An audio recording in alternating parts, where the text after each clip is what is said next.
This show is sponsored by Liquid IV. Like many people, I've come into the new year full of hopes and aspirations for the next 12 months. Maybe, like me, you're anxiously pacing the floor waiting for the F1 season to begin, or perhaps you've set yourself a more regular fitness goal, like running your first marathon or commuting to work by bike. Whatever you plan to do in 2025, come into your own way with extraordinary hydration from Liquid IV. Powered by Live Hydroscience, Liquid IV helps you break the mould. Liquid IV is so easy and convenient to tear, pour and enjoy, and it comes in several fantastic flavours, like their new Hydration Multiplier Sugar-Free Raspberry Lemonade, and other winners like White Peach and Rainbow Sherbet. As a regular flyer, I know how easy it is to become dehydrated, almost without knowing it, when you're travelling. That's why I always take Liquid IV on overseas trips. It's more than just a drink, and it's scientifically formulated to hydrate better than water alone.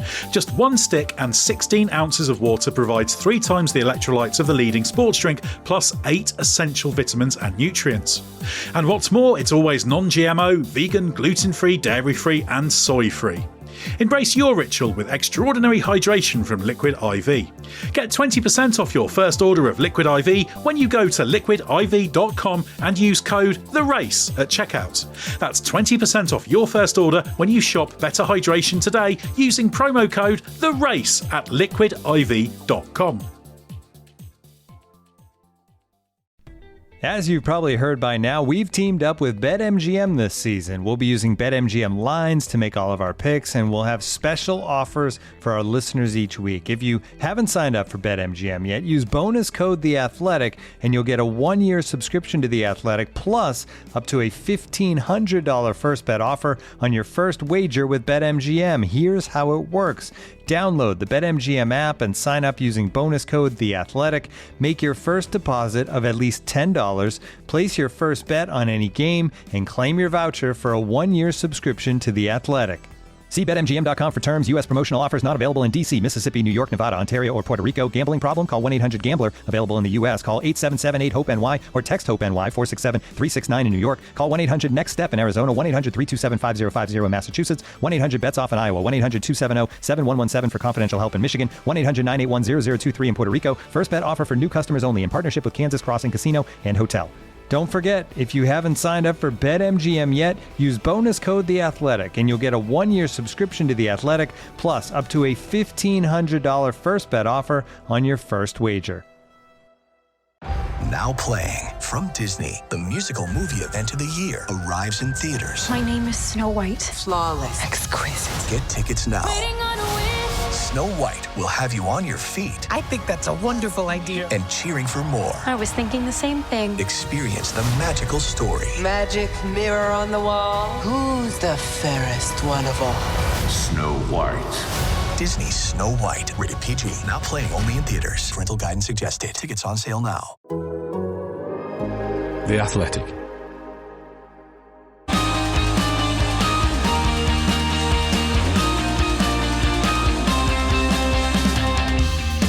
The race is on, and Oscar Piastri led home a McLaren 1-2 in the Chinese Grand Prix, but not before Lewis Hamilton bagged his first race win for Ferrari in the sprint. But why did so much change in the main race? And what does this weekend tell us about the title battle to come? I'm Edd Straw, and joining me to tell all are John Noble and Scott Mitchell-Malm.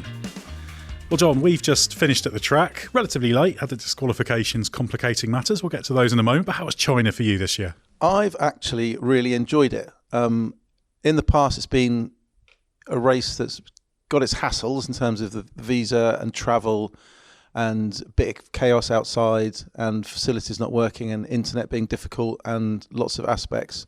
But this weekend, everything's been much smoother. We stayed in a hotel that was 25 minutes, 30 minutes walk from here, which made a massive difference. The paddock's been great. It's not been too busy, so you can speak to people. It's time for people. It's been a really buzzing, newsy weekend as well. We've had politics with the V10s, V8s, 26 regulation stuff, tech controversies with mini DRS and flexi wings, driver market madness with Liam Lawson and what's going on there, and Lewis Hamilton's first kind of win, sprint win for Ferrari. So I think it's been easily the best weekend of the year, but I think one of the best Grand Prix for a while, I think. Well, Scott, you must be a bit envious. John's sold being on site really well. You've obviously been following very, very closely from afar, but it sounds like we've had a lovely time here. You've clearly fallen under the spell of the Chinese government's propaganda machine, making me want to come to Shanghai in the future. If only the pesky visa office in Stockholm would permit me to do so.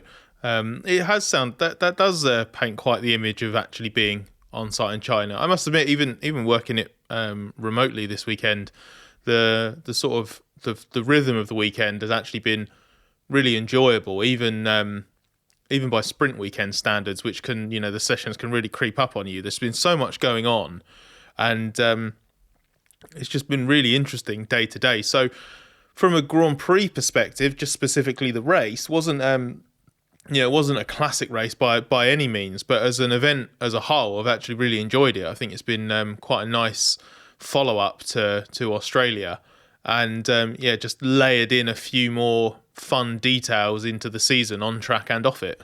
Well, let's get straight into it now, particularly those exclusions, because it's possible some listening won't have heard, but both Ferraris have been thrown out. So Charles Leclerc and Lewis Hamilton lose 5th and 6th places, respectively.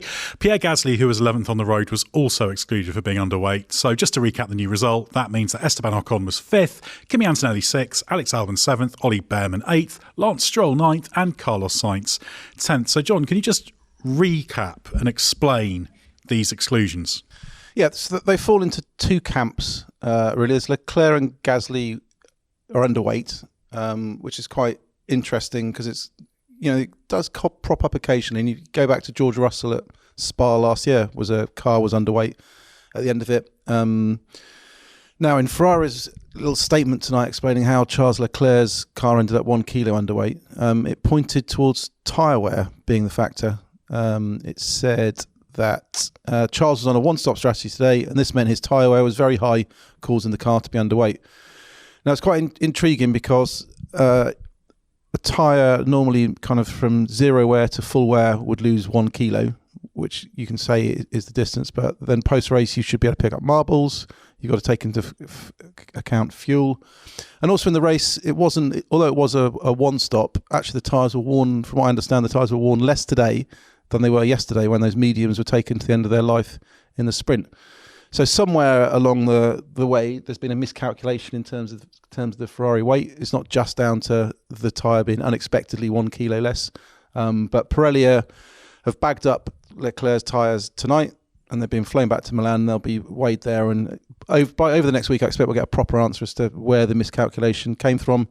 In George Russell's case, it was a mixture of the tyres, I think the plank, and George himself losing a bit of weight in the race. So I'm sure Ferrari in the end will be potentially a mixture.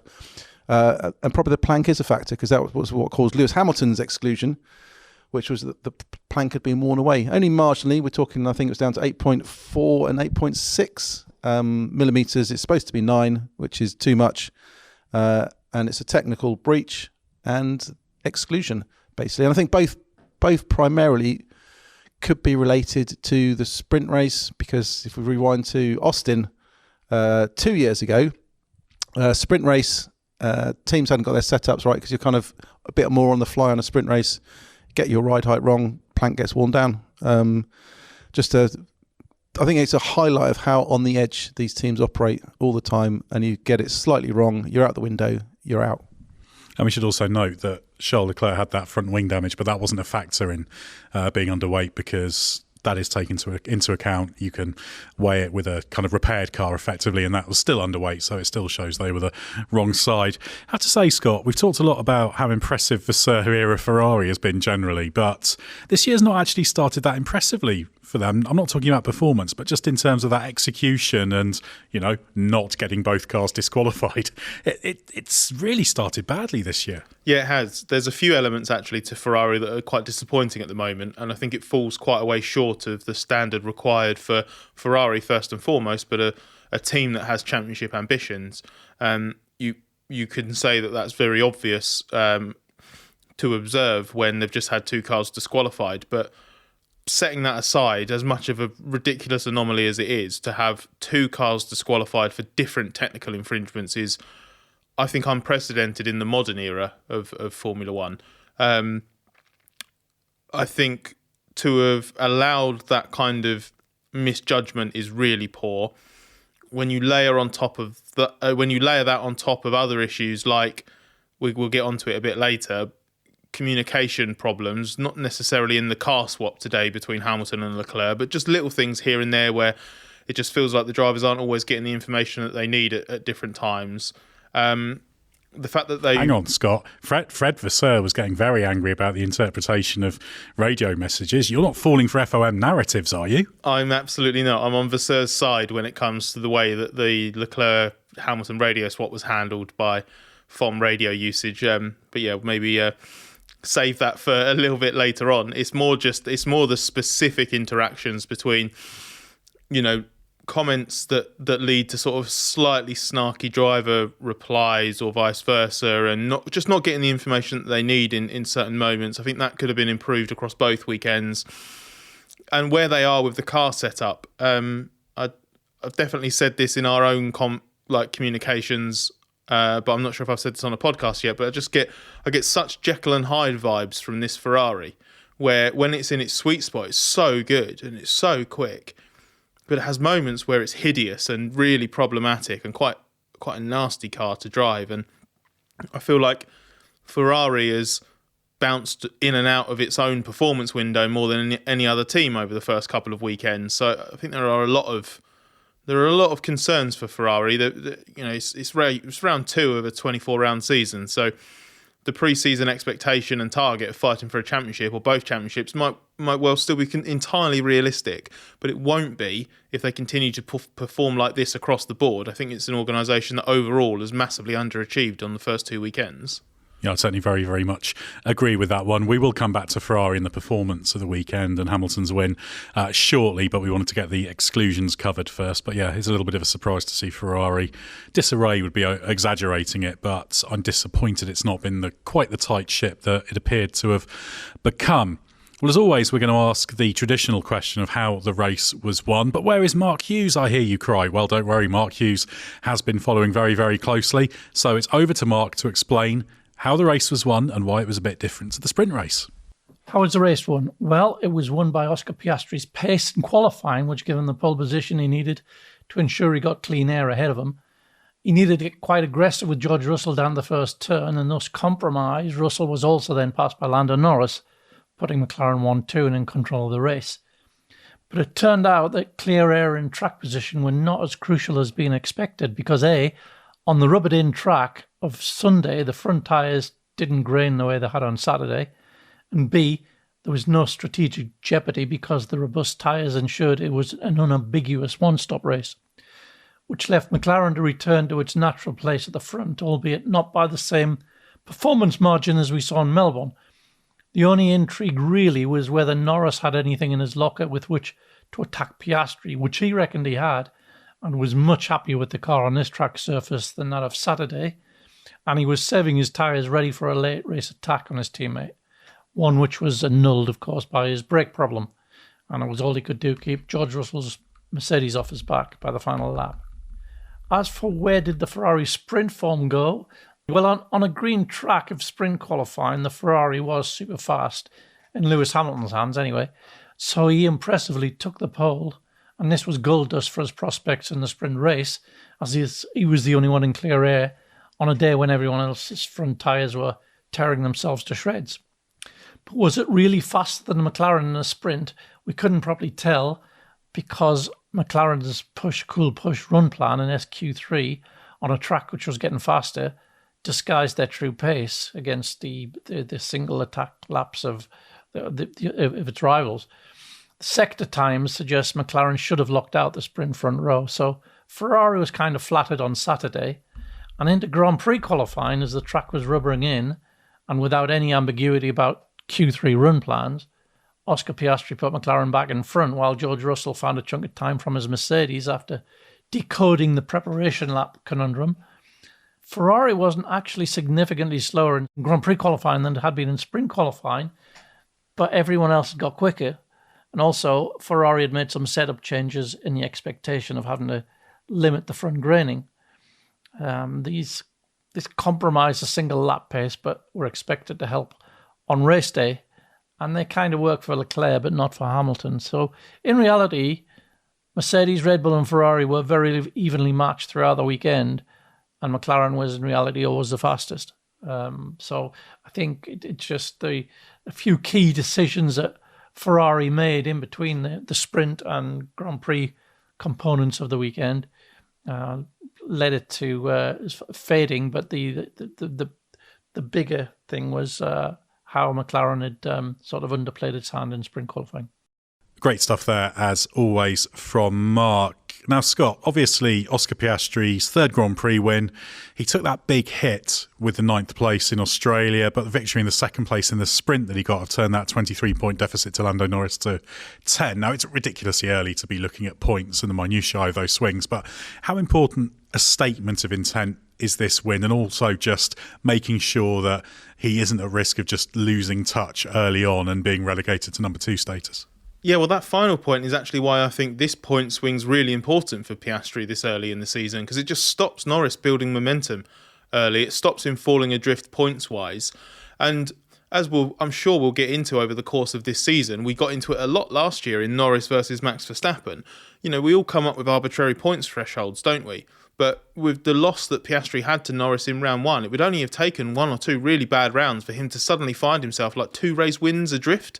And then you're not against someone in the same car as you. Like, trying to overcome that would be a really, really tall order. So to go, you know, a long way towards rebalancing the point situation in just one weekend with a really well executed weekend, I think is really important for Piastri. And the manner he did it, the nature of the way his weekend went together and versus Norris's, I think it's going to give Piastri a huge amount of confidence, because remember, this was a track 12 months ago that Piastri really struggled at. I don't think this is a very kind circuit for rookies. This is a really important point you've made there, because Andrea Stella, which I don't think you know about yet, was talking about this after the race. He said it shows how far he's come. 12 months ago, he said, I remember sitting down with Oscar after the race, going through it, all the things to learn, and then look at where he is now, because he's been fantastic. So you've absolutely hit the nail on the head with picking up on that. Yeah, it's just, I think it was especially the older version, like the new circuit, I think was a little bit kinder to the rookies this year, a bit smoother, a bit more straightforward. Still a lot of wear and degradation in places and requiring a lot of management, but it felt like it was half a step kinder this year versus previous years. And Piastri just had a really hard time of it 12 months ago. So plus, as we saw last year, he did take a step in general, but there were races and weekends versus Norris where he was still lacking on time management, and more than anything, he was lacking in qualifying. He was pretty average over one lap compared to Norris, and Norris had a clear advantage in terms of Saturday form. And then we've come here, and it's Piastri that's hooked it up in qualifying for the sprint and the main race. He's done a good job in qualifying for both. He's scored his first proper pole position in Formula One, which is significant. And then from all of that, put together an absolutely flawless Grand Prix. And I think that's just the most comprehensive weekend performance of Piastri's F1 career to date. And it will give him a huge amount of confidence and belief that the one lap pace is there, the management is there, and the control of a Grand Prix is there. There was no hint of him relinquishing this victory, really. I thought it was very, very good from Piastri.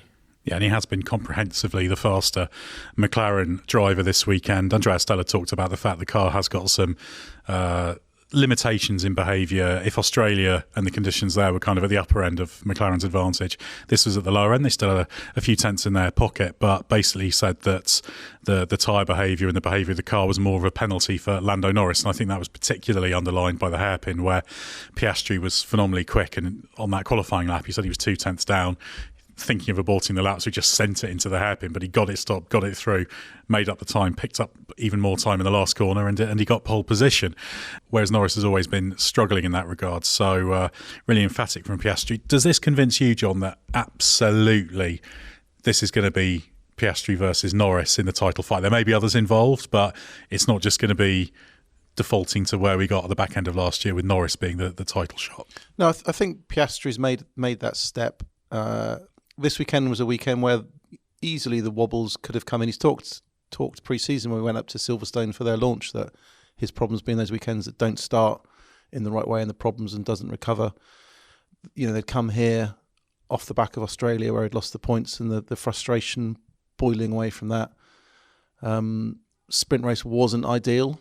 Him being so dominant in Australia to then not be on pole in the front looking as dominant was quite hard to take, I would have thought, just as a different mindset, different approach.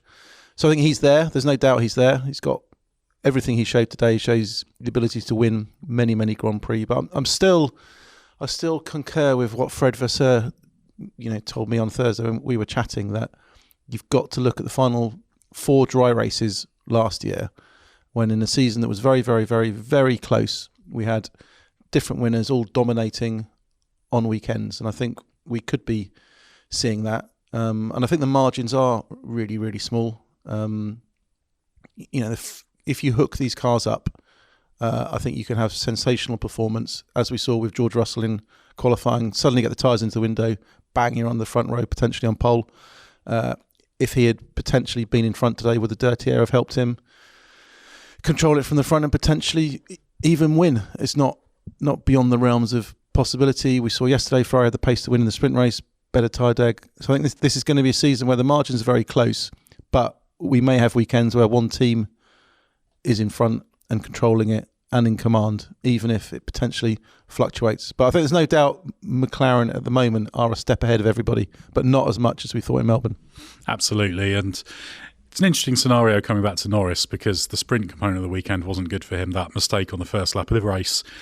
Ultimately, sprint races you can't make big gains in, but you can make big losses. And coming out of that with 1 point was not ideal. And obviously that allowed Piastri to take 6 points out of him with second place. So plenty to think about there. And I think it's really good to see that there is evidence that Piastri has taken that step, and a step in terms of his own performance. You said he was really happy with his performance in Australia, apart from the fact that it went wrong when the rain came and he had the spin and got stuck on the grass. But really, really strong start from Piastri, and we're going to see that McLaren battle playing out over the year.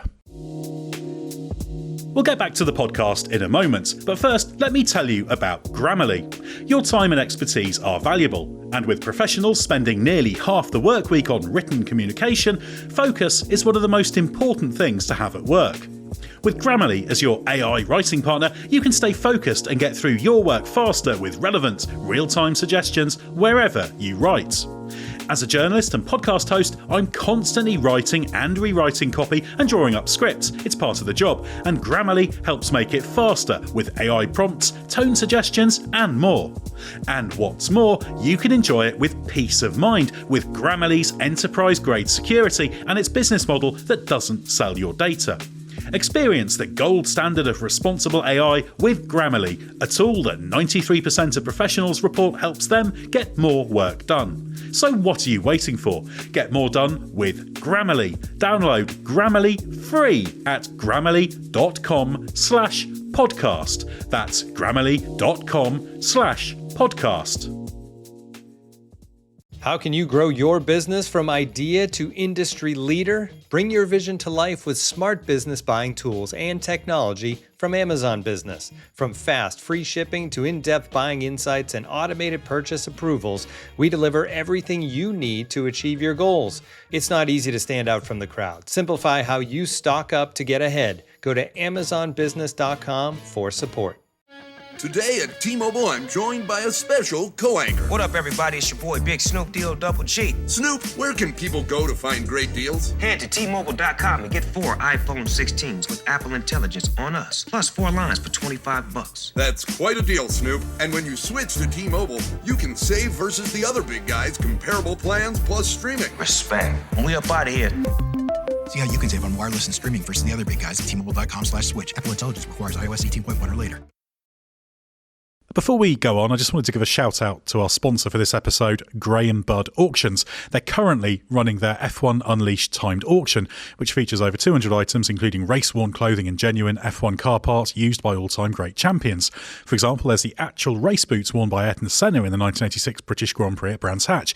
There's a crash-damaged Sebastian Vettel Red Bull nose cone from 2010, and there's even Mika Häkkinen's 1997 race suit. Any of those take your fancy, Scott? I've actually always wanted to have not a bit of random car memorabilia on like the office wall, but a bit of damaged car memorabilia, because I always think that's just got like a bit of a fun story behind it. So I'll absolutely take the damaged nose, but I suspect it might be something that's not quite attainable for me. Yeah, good choice there, Scott. What about you, John? I wouldn't mind Senna's boots, but I fear they may be out of my price bracket. But wrong size for you, maybe, as well. Well, you never know. Maybe you did have big feet. And anyone who's seen my little kind of videos from home, it might be interested in a circuit sign or something, if there is any, but I'll have to have a look. Yeah, it sounds like there's some great stuff there. But Mika Häkkinen's 97 McLaren race suit, we've just done 1997 revisited for Bring Back V10s for the members, so anything 97 I'm absolutely up for. And if any of you listening at home are interested, head to grahambuddauctions.co.uk before 5 p.m. on March 30th to make your bid. And as ever, there's a link in the description to the episode. John, despite that difficult race on Sunday and the exclusion, how significant do you think this weekend was for Hamilton, given he got that first Ferrari race win, albeit just a sprint? I think important for Lewis, just in terms of the belief that he's still got it, the belief that he can get this car to work, the belief that the Ferrari can be better than other cars, quicker than other cars, control races from the front. That's all there.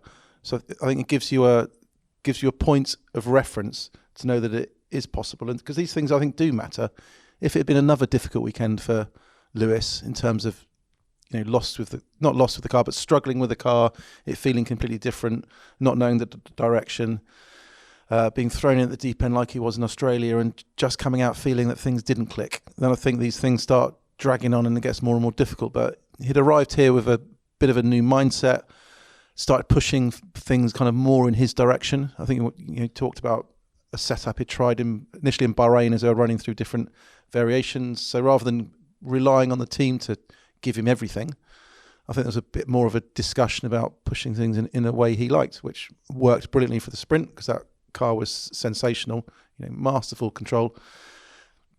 Then into Sunday will be a learning exercise. He changed it. We spoke to him in the pen last night and he was optimistic. He talked about his master plan to win, that if he can jump a car at the start, which he did, then he can attack, he can potentially move forward and get there. But I think the setup was too extreme, too much, didn't work, and the pace wasn't there. So it's another step in his learning process. There'll be disappointment that the disqualifications and the final result, but it's a weekend where that belief that if things click, the wins are there for the taking. It was interesting to note the pattern of the Ferrari drivers over the weekend, because Hamilton started better than Leclerc and Leclerc was struggling a bit, and then it sort of gradually flipped and Leclerc was a little bit quicker in the race in the end, which led to that interesting situation with the communications. But obviously, Scott, you've been following very closely the Hamilton versus Leclerc progress over the past month or so. And also, we had this thing we alluded to earlier with the radio comms, and Lewis Hamilton actually wasn't in the main feed, but he offered initially. He said, "Oh, do you want me to let Charles through?" And then it all got a bit complicated, didn't it? Because they were just about to do it, and then I think Lance Stroll got in the way, and they sort of got a bit spread out. So this whole thing where it sounded like there was some great aggro going on was actually not really anything. Yeah, it was a little bit of selective radio broadcasting in so far as the very first message got omitted, and then I think every other message got broadcast, not obviously at exactly the right time because there's often a delay and that could make it worse when it's paired with the wrong images. But Hamilton had said, because he was struggling at the end of the first stint and then at the start of the second stint as well, that he thinking he should let Charles go by because he was struggling so much.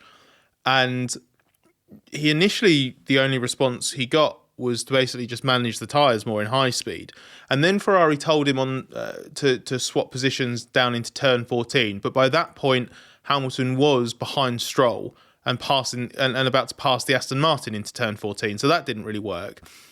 Because it took Leclerc a couple of laps longer to get past Stroll, that opened the gap up. He briefly fell out of DRS range, just about got back in, but he was still a second behind. So then Hamilton's looking in his mirrors and saying, well, he's not right behind me, so I'm just going to carry on for now. That's why then when they said we're going to swap in turn 14, he didn't. And when they said to make the swap, he was insistent, when Leclerc gets closer. And it wasn't a case of, well, if he gets closer, he can pass me himself, like we've heard in this kind of situation before. It was when he gets closer, I will let him by, because Hamilton doesn't want to just pointlessly waste race time of his own. It was a similar story when Ferrari issued the next instruction. But Hamilton, by this point, had realised actually they were catching George Russell, because Russell was being held up by Alex Albon's Williams. So as far as Hamilton saw it, the circumstances had changed slightly, and he just wanted to see how close he could get to Russell. It was still the messages he was giving back, when you knew the context of he was the one that instigated the swap, you can read it or hear it for what it is, which is Hamilton saying, we'll get to it, but let's just see how this phase plays out first. And then he realised that they weren't catching Russell to the same degree, because Russell cleared the Williams. So he got another call on the run down to turn 14 to make the swap. And that's when Hamilton said that he will tell them when to swap, or he'll decide when to swap. I can't remember the exact phrase that he used. But the emphasis there wasn't on if he would let Leclerc by, it was when. Again, the point was, he wasn't quite close enough on the run to 14 without backing off and losing a load of time. So he let Leclerc catch up a bit through the next couple of corners and then moved aside for Leclerc to just roll past into turn 1. It doesn't save a huge amount of time, but it's all about minimum fuss and just not causing a drama. Hamilton was in control of that situation and perfectly willing to let Leclerc go by. As I said earlier, I mentioned it before, I'm completely on Vasseurs' side here. The omission of that one radio message changed the context or the perception entirely of the way that conversation played out over the next 2 or 3 laps. Yeah, absolutely. Definitely a little bit of narrative chase. Now, I suppose you could be generous and suggest those producing the coverage may not have heard the first message, which there's a lot going on. So it might not be systematic. It might just be one of those things. And then once they started to hear it, then of course they'll drop them in. There was also, John, that moment on the first lap when Leclerc, while battling with Verstappen, clipped Lewis Hamilton. It wasn't, it was completely by mistake, just the way that corner works and everything, but obviously gave Leclerc a bit of damage. But that could have been, if it was just a little bit of bigger contact, that could have been the last thing Ferrari needed. The last thing Ferrari needed, other than a double car technical disqualification, of course. That's a good point. Yeah, I mean, these are the fine margins, and it wasn't intentional. It wasn't as if Leclerc was trying to get his nose down the inside and take the pass. He thought he was just going to stick to the inside. He wasn't expecting Lewis to come across. I think it was slightly fortunate that where the wing touched the wheel, it was much more on the rim than the actual tyre, because it's not a million miles away from wing on tyre equals puncture, and then the race would have been over for Lewis, being dumped to the back with all the setup problems that he had, and not so great for Leclerc. So I think they avoided the problem there, but then obviously it still didn't turn out ideally in the end. Now, Scott, Russell and Verstappen, they finished 3rd and 4th. Verstappen had that late pass on Leclerc. Both drove very well. There's not a huge amount to say about their races because they're relatively straightforward, but how disappointing is it with how well they're driving that they don't have the machinery to challenge the McLarens? It will be disappointing. Obviously, Verstappen will be more disappointed than Russell, I think, because of the standards that he and Red Bull have set in the last few years. And Russell, I think, coming into this weekend, had already acknowledged that the Mercedes is easier to drive. It's a better car to drive than its predecessor, but they haven't quite made the step that they wanted. And ultimately, Russell's got another podium, so I think that's a job well done. I was thinking this earlier, that I think of the top 4 teams, the Merc might be the most boring car. Like, in terms of, it doesn't seem to have any, dramatic vice that occasionally catches the drivers out and takes away from a glorious peak, which the McLaren and the Ferrari kind of have. And the Red Bull also has moments where it looks, in Verstappen's hands anyway, really, really strong, but then also has moments like in the last half of the sprint race and then parts of this Grand Prix, especially on high fuel. I think, like, the Red Bull looks like it can be really, really difficult. The Mercedes just looks like quite a good car to drive pretty much all the time. Sometimes it's quicker, sometimes it's not. And I'm wondering if that slightly boring kind of car characteristic is actually proving quite useful, because Russell just looks like he's quite consistently able to get the most out of it. It's just, do you know what I mean? Like, the thing that fluctuates is what the most out of the Mercedes is. It just feels like it's a nicer time driving that car and trying to hang on to the McLarens than it is in the Ferrari or the Red Bull. Yeah, I guess the concern for Mercedes will be if it doesn't have those peaks, and then they're just always sort of third and fourth and fifth, and everyone else sort of swaps around between them. But Verstappen was interesting, actually, because he talked about the fact the car got stronger as the race went on after the race, and he said, we don't really know why that is. We need to look into it. And I did say to him, well, is it just that you're proportionally gaining more pace as the fuel comes out? Because I was just wondering if that just makes the rotation limitation a little bit easier to deal with. But he said he didn't think it was. So interesting for Red Bull to understand that. But Verstappen sort of, each day in F1 this year, Verstappen gets about 0.5% more negative about the car. And he's still got that generally upbeat air, but he keeps trying to be sort of quite positive. But this car does have limitations. He said it's not where he wants it to be. Yeah, I think also with Mac, I think he's wringing everything he can out of that car. We are seeing as much potential from that car as anybody can drive it. So I think it's the fact that he's having to do absolutely everything, pulling off some miracle performances of pace, like we saw in Australia, that first stint, to muscle it there with the McLarens. But the car just can't last. It had the degradation in the sprint race here. But then bizarrely then got better over the stint in the main race. So I think there's a lot of confusion at Red Bull about what's going on with this car. Where is it? Why is it suddenly in the window and out the window? And it may well be similar scenarios to what we're seeing everywhere, that maybe, Ferrari have got this in-window, out-window problem. Mercedes is, as Scott says, just consistently there without any particular strengths, weaknesses. McLaren can be out of the window a little bit as well, especially on low fuel. Seems very sensitive. And Red Bull as well, which could point to lots of swings. And then it's all about managing that consistency over the stint. And that could be the key. That whoever can unlock the secret of the tyres, because they're new construction, new compounds this year, they're all getting on top of them. I think they're all understanding. I think from what a few drivers said, there is a lot to learn about the fronts in particular. They're very sensitive, and I think they're struggling to get on top of them quickly at this phase of the season. So I think who can unlock that secret, who can find the consistency, will be the one that wins the championship. One thing I wanted to specify on Verstappen that really impressed me today is a bit convenient to kind of maybe give him a free pass for the small mistake at turn one on the first lap that caused him to drop behind. I think he did say afterwards, when you were obviously in the mix zone with him, Ed, that he felt that actually worked out better for him because they just didn't have the pace of the other guys early on, so he could sort of then run his own race. But I was really impressed by the way that Verstappen was so disciplined in that first stint.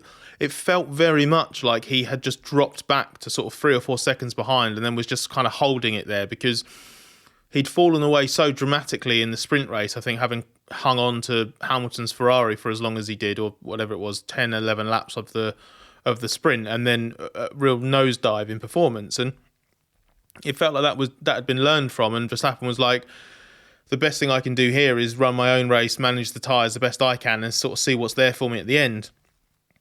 Which paid off brilliantly, because you saw how well he came back. He picked off Leclerc. That obviously means if Hamilton hadn't made the second stop in the Ferrari, you'd have got both Ferraris and gained 2 places on merit like that. So I think that Verstappen judged that race absolutely expertly.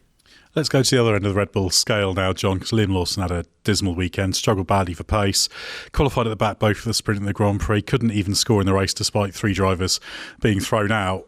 With talk of Red Bull making a change, can his fate really be sealed after just 2 races? Yeah, I think so. The message, and we spoke to Christian Horner tonight. We ran that story after qualifying that his place was in jeopardy, that the team had already starting having doubts. It seems those doubts have increased over the race today. They pulled him out of Parc Fermé, changed the setup to give him something that could make him attack and make him feel comfortable. It didn't work.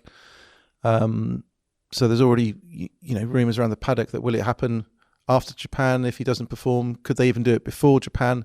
And Christian was, very non-committal. He just kept referencing this same line. We'll go away from here. We'll look at the data and then have a look. So he didn't want to get dragged into it. He kept saying it's all speculation about Lawson's future, but this was not a team boss defending his driver. This is not a team boss committing to sticking with his driver. This is a team boss who's we need to look at this and work out what's going on.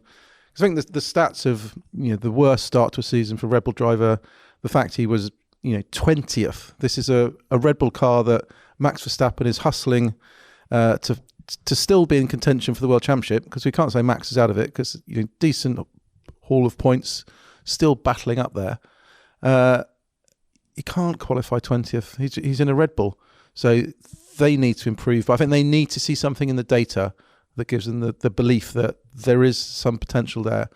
And I think this is the problem: is there isn't anything yet.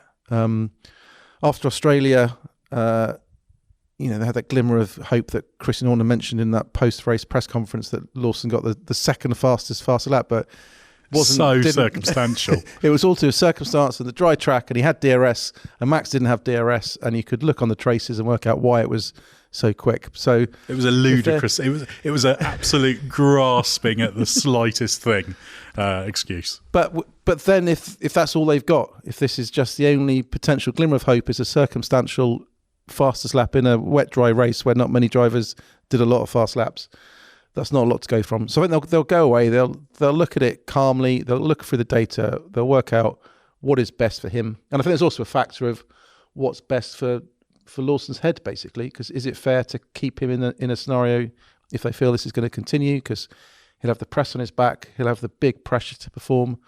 And you get too much pressure, you crack, and it's even worse. So do they actually do a thing, put him in a Racing Bulls car that you could argue at the moment is quicker, at least over one lap, hasn't shown the potential in the races yet for various reasons, and then pull potentially Yuki Tsunoda out and see what he can do? I must admit, I find this whole situation completely absurd. As I've said before, I didn't think Lawson was really the right choice. I hoped I'd be proven wrong. So I'm not surprised it's not going well. I didn't think he would make that seat his own and be the long-term solution. But I don't know about you, Scott, but you cannot make this decision, say, all right, we put him in, we think he's robust, we think he's got the right driving style, we know he's only got 11 races and it's his first full season. I don't see how you can throw into what you know is an impossible environment, and then after 2 race weekends be seriously considering it.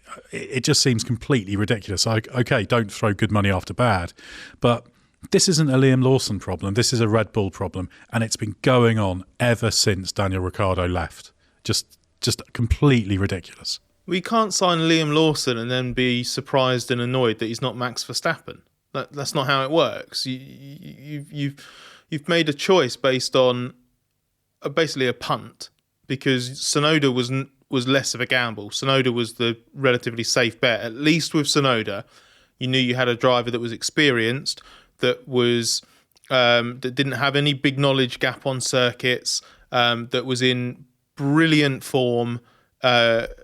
Certainly the form of his own career, and had proven that his peak was actually really high over one lap and also in race performances. You had glimpses at best of what Lawson was capable of. So Red Bull overlooked all of that to go with Lawson, and I think they can't hide from the fact that was a gamble, and a gamble that they need to own and stand behind. I'm always very loath to talk about like people's jobs in glib ways, but it feels very much like, how can Lawson be the one that pays the price for this? And I'm not saying that Christian Horner should stand down or Helmut Marko should be fired as a result of it, but the scrutiny should be on them. The stakeholders at Red Bull should be absolutely all over Horner and Marko, or whoever it was that actually pulled the trigger and said, yeah, that's Lawson, he's definitely the one that we need. Or even if you think, oh, well, he's the lesser of the evils, let's go for him. Someone picked him, someone advocated for him over anybody else.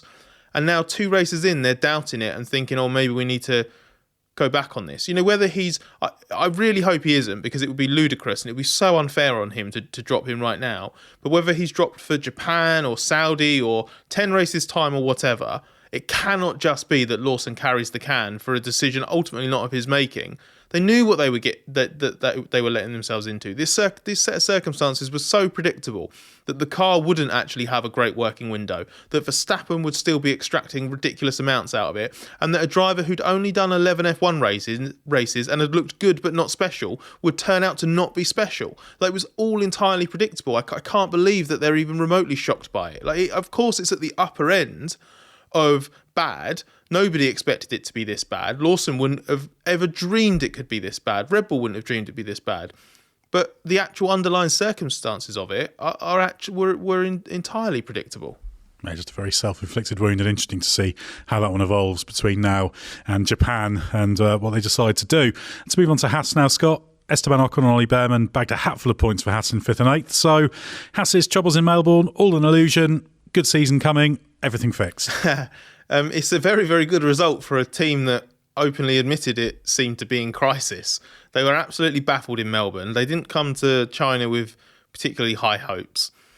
Komatsu did that great line on Thursday in the media session where he said that the car was so bad on the first lap in Melbourne he was sure something had to be broken or that they had a fundamental problem.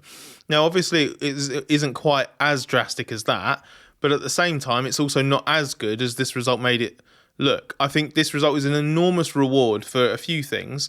The way that they've responded to Melbourne, the effort that's gone into solutions such as they are, mitigating the weaknesses of the car. It's a testament to making sure that they could get the car working as well as possible on a completely different track with different demands, smoother, less compromises, less high-speed corners, crucially less high-speed direction changes as well, because that was the area that they really, really struggled in Melbourne in the 9-10 high-speed S's. But also just the way that they executed the weekend in terms of the car setup, but also the job the drivers did in qualifying, and then also what they've done in the race in terms of maximising the strategy. It's interesting. In the space of 7 days, we might well have lurched from one of, if not the worst Haas weekend ever, to one of, if not the best Haas weekend ever. Just in terms of, execution, how the car works, what they understand, all of those factors pulled together. Yeah, and certainly good performance from the two drivers as well, who executed things well. But I think it's going to be a little bit more work for them to do at other tracks, isn't there, John? Yeah, I think you can't underestimate that the circuit made the difference to it here, basically, because Shanghai was resurfaced this year. Now, as Pirelli admitted, it's now one of the smoothest circuits on the calendar. Very high grip, and that allowed Haas to run the car much lower. So it was in a much better window. It wasn't bumpy. The car suffering from aerodynamic oscillations and bouncing off the ground. So these are two issues that are quite difficult to cope with, especially on bumpy tracks. And it it played to the strengths of the car here. It works much better. They've got some solutions and working on some ideas for Japan. But I think here flattered where that car is. Australia exposed its weaknesses. I think the reality of Haas is probably somewhere in the middle until they can sort out whatever aerodynamic problems causing this issue. And Suzuka, a lot will depend on what the resurfacing there is like. If the resurfacing is brilliant, if it's a silky smooth track, then potentially it could be a decent weekend for them. If it's not smooth, if it's a bit more up and down, if they've got to attack the curbs, it's going to be a different issue. So, as Ayao, said earlier today, unfortunately, if you're in Formula One, you cannot afford to be a victim of circumstance. You've got to make sure your car performs everywhere. And at the moment, it can only really perform on these tracks that are very smooth, ideally hot, and ideally with a bit of a bit rear limited because it's quite strong on the rear. So there could be some races coming up that could be better. Could be some races coming up that could be even worse. Let's talk Williams now, John. Strong drive from Alex Albon again. He's had a great start to the season. He finished 7th. But though Carlos Sainz claimed that first Williams point, he was only 13th on the road. We've had several Members Club questions about his form, including from JK, Robert Pepper and Oliver Dale, all wanting to know why Sainz is off the pace of Albon and what he's struggling with. That's the big question. And I think Carlos Sainz's answer in the pen yesterday, when he was asked about what the issues are, he said we have theories but not conclusions. So I think there's a lot of kind of uncertainty about what the problem is. it's inconsistent, so he can't find a consistency in the car, especially on soft tyres, and when you're into those final tenths of performance that you need in qualifying. And this was something he talked about in the Bahrain test. He said he was very happy with the long runs, very happy with when they did low fuel runs there, but when you take all the fuel out, when you get into soft tyres and you're down to the final 1 or 2 tenths, it's a different world, and it's not something you can really practice on the simulator. It's not something you get to try out a lot on a Grand Prix weekend, because the only proper time you really do it is in qualifying. And this is where he's struggling. You and I looked at some data today comparing his laps. His Q1 lap was better than his Q2 lap here. We compared his telemetry with Alex, and there seems to be a consistency that he's attacking the corner entry too much. Not so aggressive coming out, loses time on acceleration. All these kind of aggression can lead to bit of snaps. I think his Q2 lap, the final exit, the exit from the final corner was badly affected by a bit of snap oversteer. But every time the car's snapping, every time you're pushing too much, it's temperature in the tyres. Temperature in tyres equals less performance. So I think he just needs to find a happy place with the car. And that happy place is exactly what Alex Albon has got. Yeah, absolutely. He's really in tune with it. That car's a little bit wind sensitive. It's got maybe a little bit more yaw sensitivity than many of the other cars around it. So they're a little bit worried here. But Albon's driving really well. And the thing that I was particularly impressed with is he was really on top of the strategy, and that they had an inkling this could turn into a one-stopper. And Albon was really on top of it. Gave that emphatic feedback back over the radio that probably everybody heard, because he really knew what he could deliver. There was even a little window where if he'd stopped a couple of laps earlier, he might have just been able to come out ahead of Antonelli, or at least vying with him for that position. But overall, yeah, a good result for Williams on a weekend where the car wasn't stunningly good. So very strong start to the year for Alex Albon. This episode is brought to you by Prime Video. In the small town of Holland, Michigan, nothing is ever what it seems. Behind the tulip festivals and pretty houses lay dark secrets that threaten to tear a marriage apart. Nicole Kidman stars in this darkly twisted thriller about a wife and mother whose quest to uncover her husband's secrets may get her more than she bargained for. Holland, streaming on Prime Video March 27th.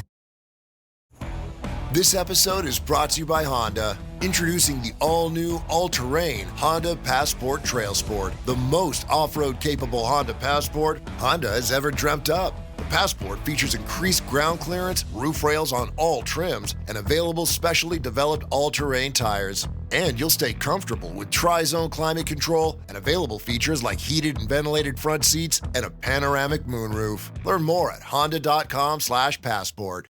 You've maxed out your 401k, you're contributing to an IRA, and making some other investments. You're ahead of the game and doing well. But where do you go from here? The same old story can only get you so far.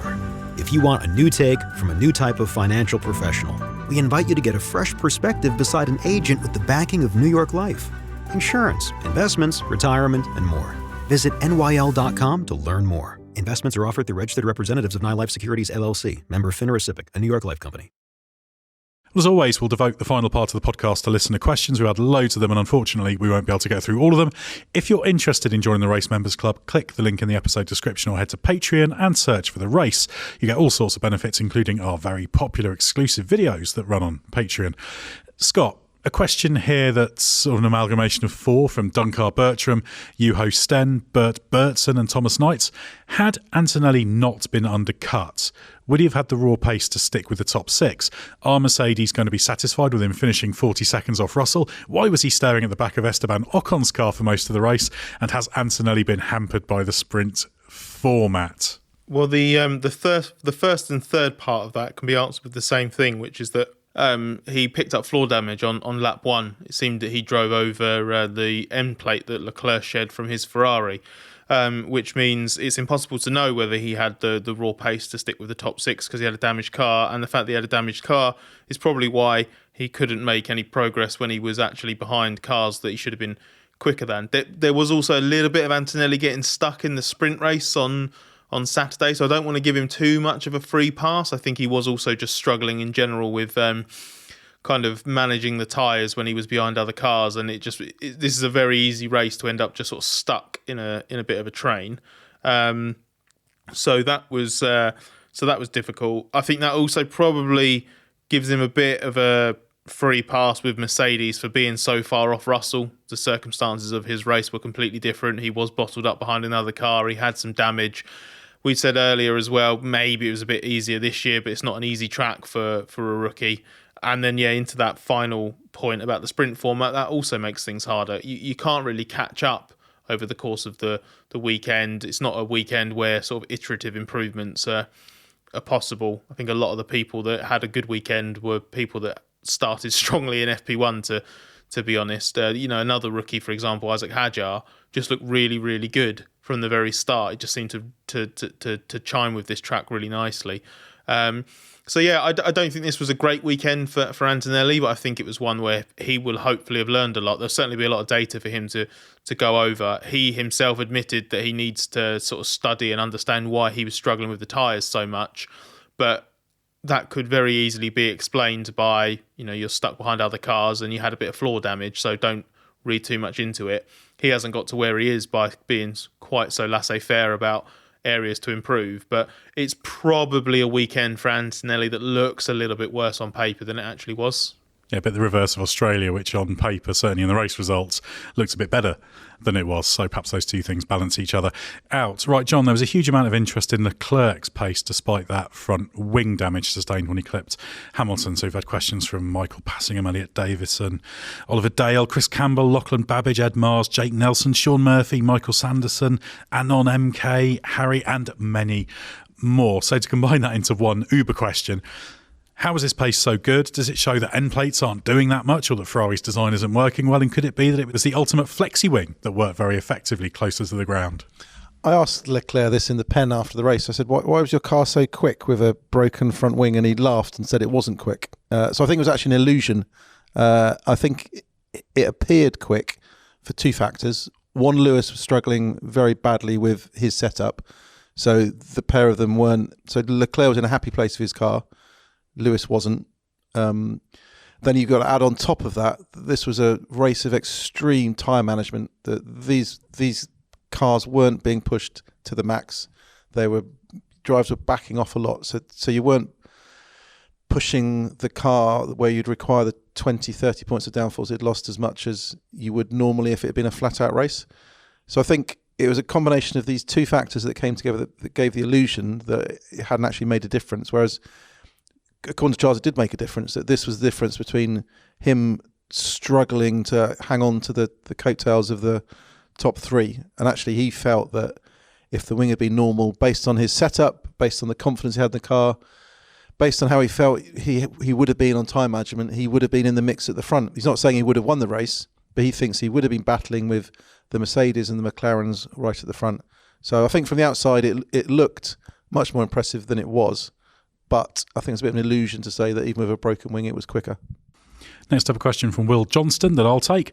With two strong results for Lance Stroll and Aston Martin, putting them sixth in the standings, is the car better than expected or just fluctuating on pace track to track? Also, will their development focus return to 2025? Well, I don't think the Aston Martin's been better than expected. Lance Stroll finished sixth in Australia because he drove a solid, tidy race and they made the right strategy call, so that's good, but it wasn't a P6 car there. He picks up points here because of exclusions and because he had a decent race. He had that long first stint, and then when he made the pit stop, he was hoping he could push through a bit more, but the hard deg was so low that it wasn't possible to, and he had a bit of graining. So I don't think the Aston Martin's particularly quick. Williams 100% a better car, the Racing Bulls 100% better, Haas here was certainly better, Alpine have generally been maybe a little bit worse, could be nipping tuck with them, so the Aston Martin's not as quick as it needs to be. So I think it's mainly sort of circumstantial and good execution, although it's gone wrong for Fernando Alonso. He retired with a brake problem, his right rear brake overheating. The suspicion was there was some debris that was caught up that caused it, although that's not been fully confirmed. I do want to say that I think Lance Stroll's had a pretty good start to the season, not just results-wise, but I was watching trackside through both sessions on Friday, and he was driving better than Alonso, actually, and that's one of the sort of best days I've seen from him. So I feel like Stroll perhaps it's a combination of just the car being a little bit more stable and benign, and maybe he sort of regroups over the winter. He's actually had a good start to the year. I know I've been critical of him in the past, but I do see this is certainly a step up from what we saw from him in a lot of last season. But yeah, I think Aston Martin aren't going to be changing their approach or anything, because this car is not very quick and they need some help to get into the points still. It's got a question from Jamie Stark. Surely we need a Yuki Tsunoda sympathy corner. Even before his wing exploded, he was bounced out of the points by the two-stop strategy. We also had questions from Ian Carlo, Paul Balkazak, Noel George, James Mellier, Andrew Law, Keir Thomas, James Nicholson, Thomas Knights and more on a similar basis, trying to understand how Racing Bulls squandered results. Well, this is a team that has in the past wasted a fast car. So it's within the team's kind of DNA to maybe be a little bit, not in as cruel a way as this sounds, but a little bit second rate in terms of other areas of execution. It's not a top tier team in terms of strategy, record, or what have you. I think there have been a couple of times over the years with Pierre Gasly and maybe Tsunoda, let's say in the last sort of 5 or 6 years, where it has been there to bank a big result. You obviously Gasly's Monza win, but also a couple of podiums. But generally speaking, it wouldn't be my go-to midfield team to bank a big result out of nowhere or anything like that.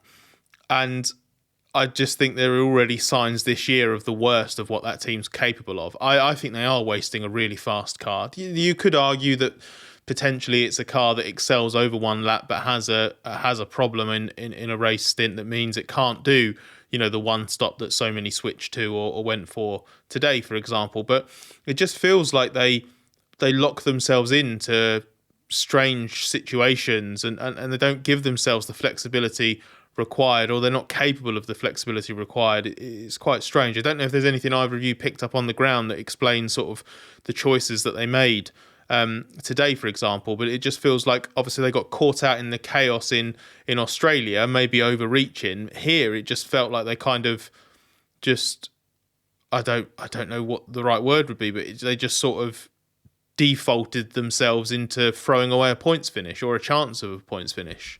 It was flat-footed. They, I think, went into the race thinking it was a two-stopper, and they didn't respond or adapt as others did. I think that was what cost them. Ultimately, John, a question from David Walton. Who are the biggest losers from the flexi-wing clarification? The Grove outfit?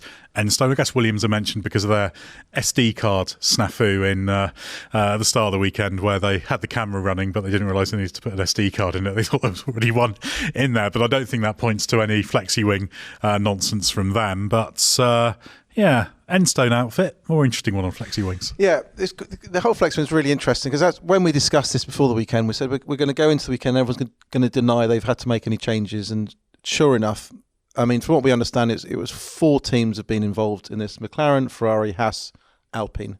McLaren and Ferrari both denied making any changes. Haas didn't actually have to make a change to the wing itself, but had to change how it was set up to pass test. But Enstone did confirm, I think you spoke to Dave Greenwood yourself, that they'd had to do some work back at the factory and get it all out here. And from what I understand, from people, and you can look at the DRS delta. If you look at the DRS delta from Australia and compare it to here, there's a difference.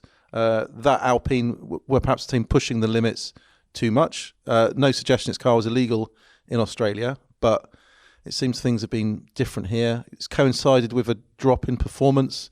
Both cars very disappointing in qualifying.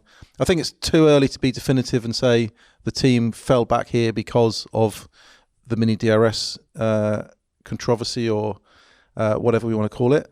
But may well have been a factor, and it'll be interesting to see if this performance carries on, because in Bahrain testing we put them down as the fifth or sixth quickest team behind the top 4. They looked very consistent, they looked quick in Australia, and suddenly they're struggling to get into Q2 here when the wing rules change. So I think we need to see at the next race exactly what impacts it's been made. And there was also an interesting note. You and I sat down with FIA single-seater director Nicholas Tombastis this morning to talk about the mini DRS, and we asked him how many teams had to make changes, and he went 4 So it was pretty clear from him how many teams had been involved. Absolutely. And the one thing we will say is up at the front, obviously it didn't erode all of McLaren's advantage or anything, but whether you believe they haven't changed anything or not, it's obviously not kind of a magic bullet for anybody, but maybe more of a magic bullet for Alpine, given their pace in Sector 2 in Melbourne. A question now that I'll take from Michael Passingham. I read in Mark Hughes' Saturday report that nobody tried the hards at any point during FP1. I realise time is limited, but wouldn't it have been great intel for a team if they put one of their drivers on it for a few laps? Yes, it would have been useful, but there's a standard allocation of tyres. You get 2 sets of hards. The likelihood, as far as people were concerned at that stage, would be that it would probably be a race where you needed 2 sets of hards. So they didn't want to burn one up. So they all held on to them. Scott, a question now from Eamon O'Donnell. Is Ollie Behrman better than Esteban Ocon on today's evidence? The today evidence that suggests that Esteban Ocon produced a great drive and a great result for Haas. I'm not sure that today's the best evidence for that. Obviously, Behrman did a great job, and I think this was a lot more like the real Behrman versus the one we saw in Australia. I would say the evidence of his fledgling F1 career and Ocon's career as a whole is what suggests that Behrman might be a bit better than Ocon. He's certainly very, very highly rated. But I think not to take the mick out of the question too much, I do just think Ocon drove really well today. So I wouldn't use this really to kind of make that case, but it was, from a Behrman perspective, good to see him piece something together like this, because he needed to bounce back after what happened in Melbourne. John, we're going back to Alpine now. We touched on this a little bit, but Kieran Lister says, what's happened to Alpine between Bahrain and now? They seem to have lost any promise they had in testing. My grid rival team has suffered. And we had a similar question from Troy Foote. We've covered the flexi wing, but that general Alpine puzzlement, because after the sprint, they thought, we'd had problems in qualifying, but yeah, Pierre's pace showed how quick the car is, and it wasn't really there again. And they just feel like a slightly puzzled team. They'll know what the flexi wing change has impacted them, but there's problems beyond that compared to what we thought we saw. Well, to what they thought. Everyone thought they saw from them in Bahrain. Yeah, I mean, it may well be one of these that if they were the team that was benefiting from mini DRS, then you've tested with it all throughout Bahrain testing, you've gone to Melbourne and you've run it, then you've got to make a sudden change to your car on a sprint weekend. A mini DRS was as much about boosting straight line speed as it was about helping balance. The effect could be quite good if you could, rather than just opening up the flap a little bit to increase frontal profile and reduce drag, if you could do it in such a way that it stalled the rear wing, then there's a huge benefit to be had. Would impact on aero balance, would impact how your car performed. So, and with these fine margins of, where everything's at with the tyre, again, performance out of the tyres, how close the grid is, even if ultimately the performance was much different, if it put them in a different balance window, if they had to relearn everything, doing everything on the fly, it could have been enough just to destabilise the weekend. But I think what we haven't got the answer from is there an Alpine characteristic that is better on rear limited tracks like Bahrain, Australia, struggles on front limited tracks like Shanghai. So potentially in Suzuka, it could come back. But I don't think they have any clear answers at the moment. But I don't think the wing thing can be ruled out. I said to Pierre in the pen yesterday, I said your DRS Delta comparisons to Australia and here look very different, and he smiled. So I think they'll need to dig into it and work out just what the effect was. Next up, a question from multiple members: James Nicholson, Christian Rose, Andrew Pedlow. So this is another one of those combined questions.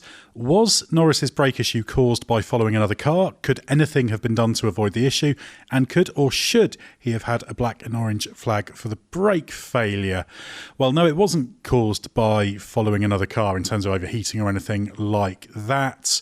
Could anything have been done to avoid the issue? Well, it's not clear exactly what the root cause was. What we do know is that there was a leak somewhere in the braking system. Andrea Stella wouldn't say exactly where, although he did stress it was not the brake line that was leaking. But he said that there was a leak in a component that basically needed management, so they had to reduce the peak brake pressure, and over the last 20 laps that got worse and worse and worse. They had to reduce it more and more and more, and he said that in the end kind of a 100 metre brake became a 200 metre, and then towards the end it was 300 metres because Norris was having to lift very early, sort of at 300 metres, slow the car, then apply gentle brake, and that was to avoid the leak accelerating and presumably jeopardising the reliability. So a lot to deal with there. Interestingly, Norris said he felt he saved the tyres enough to have had a bit of an attack on Piastri later on, so who knows how that would have played out, but I'm sure Piastri was in pretty good shape. Now, in terms of the cause, it could have been some physical external damage, or it could have been some kind of component failure or whatever. They wouldn't say exactly what it was, but what was clear is it was manageable, and that's why it wasn't a black and orange flag, because when you have things like this, quite often there's communications between the teams and the FIA, so they may have well asked the question, but they were managing the braking in order to avoid there being any kind of failure. So there's no danger at that point, and they contained it adequately. You sometimes get into these situations. So, and obviously it was well within sort of the tolerances for McLaren, but they were pretty disappointed. Andrea Stella says it's not acceptable. We need to do better because it did put the result at risk. But he also said very well done to Norris and the team for working out how to adapt so effectively, because that could have put him out of the race.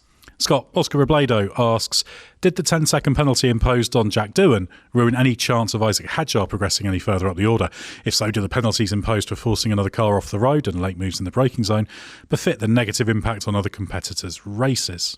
I guess so, yeah, but it's the kind of thing with the way that penalties are. If the only option is to go draconian and either drive-through penalty, for example, which I think is a bit too far for something like that, or I suppose you could order the driver to move aside or whatever. You see that sometimes in IndyCar, don't you? Every now and again, you get a back of the field penalty, and you have to drop to the back of the pack. I've seen that before.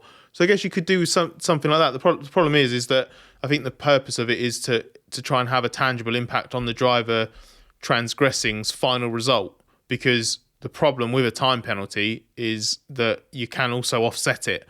So that's why it's gone up from 5 seconds to 10 seconds. So I think there's not going to be a perfect solution to something like this. A lot of the time, or probably as much of the time, you won't have it where the aggrieved driver is then stuck behind the driver with a penalty for much longer. You could have it where the driver with the penalty has also fallen back, has damaged their car. Maybe, look, remember Ollie Behrman in Brazil last year got the penalty for hitting someone and the contact actually spun him round. So that was a weird double whammy. He'd lost ground and got a penalty. So yeah, in this specific circumstance, can definitely have a bit of sympathy for it, but I do think it's just one of those things that can happen sometimes when you have a transgression and there's a penalty applied, especially with the way that we are with time penalties at the moment. I think it's worth a quick tip of the hat as well to Isaac Hadjar's performance. He was best of the midfield in qualifying. He's had a quietly strong start to the season. Obviously, he was on the wrong end of the strategy in that race, but despite the snafu on the formation lap in Australia, he's made, I think, a pretty good start to his Formula One career. John, a question from Lonnie Redioff. All the noise around Red Bull and which driver to partner with Max, is it a way to distract from car issues? If we assume Max is pulling more out of the car than he should, and with qualifying so close, Liam is only 0.8 behind Max in Q1, which could be compounded by the Max factor and the rookie factor, should they fix the car and then discuss the driver issue if it is an issue at that point? Well, clearly the car issue is a main focus, but I think also they must feel that there are concerns that Liam isn't getting enough out of the car that he should be. As we referenced earlier, this is why they want to go look for the data. They want to see what's happening, because I think there's a level of performance below Max that can be anticipated, and things are close in Formula One, and you can't afford now gaps of half a second, 6 tenths, 7, 8 tenths between teammates, because this is the difference between Q3. Getting through to Q3 and fighting for pole, and being knocked out in Q1 and being stuck at the back. And this isn't Lawson being occasionally unlucky and just missing getting through to Q2. This is Lawson bottom of the grid on a sure, it's a new track he's not raced on, but I think Isaac Hadjar has kind of put the nail in the coffin of the new track excuse. Completely nailed it. Brilliant performance all weekend. So I think there is an issue there. and Red Bull shouldn't be wasting time messing about with drivers, worrying too much when it needs to get on top of its car. But I don't think one rules over the other. The technical team is sorting the car out and getting on with it. Christian Horner and Helmut Marko have got a driver problem to get on, but that's of their own making, because it's a consequence of hanging on to Sergio Perez too long last year, when probably should have got rid of him at the British Grand Prix time, after when things are before the summer break, when they had an opportunity, and then in those circumstances should have signed Carlos Sainz, shouldn't they? Yeah, I'm certainly not going to argue with that one. I think despite the fact he struggled a bit with Williams so far, I think he would have had a much better chance of making this work. Right, the final question from Ollie Emerson. Can we talk about the race starts? I thought Piastri kept his foot in really well. Norris fought off Verstappen wisely and then did well to get past Russell, whilst Lewis's was wily too. Who were you impressed by? I'd say I think Piastri was really sharp, because he did the move across on Russell, but he didn't go too far, and he also knew that by where he pinned Russell would be really compromised into turn one and he'd be home free. And I thought that was really clever from Piastri, because it's very easy to overdo it there or chop across the front of him idiotically. I think that was really, really, really sharp. And it was actually just I don't think this was an intended consequence for Piastri, but also that's what allowed Norris to get around Russell, because Russell had to back off so much into turn one. So, yeah, I certainly agree with the point in the question, but Piastri in particular, I think, was the one who just did a really clever job despite being under threat at the start. Well, thanks very much to those questions. Thanks to John and Scott, and also to Mark Hughes for his contributions. It's been a fantastic doubleheader to start the Grand Prix season. So stay with us for everything you need to know from the world of Formula One.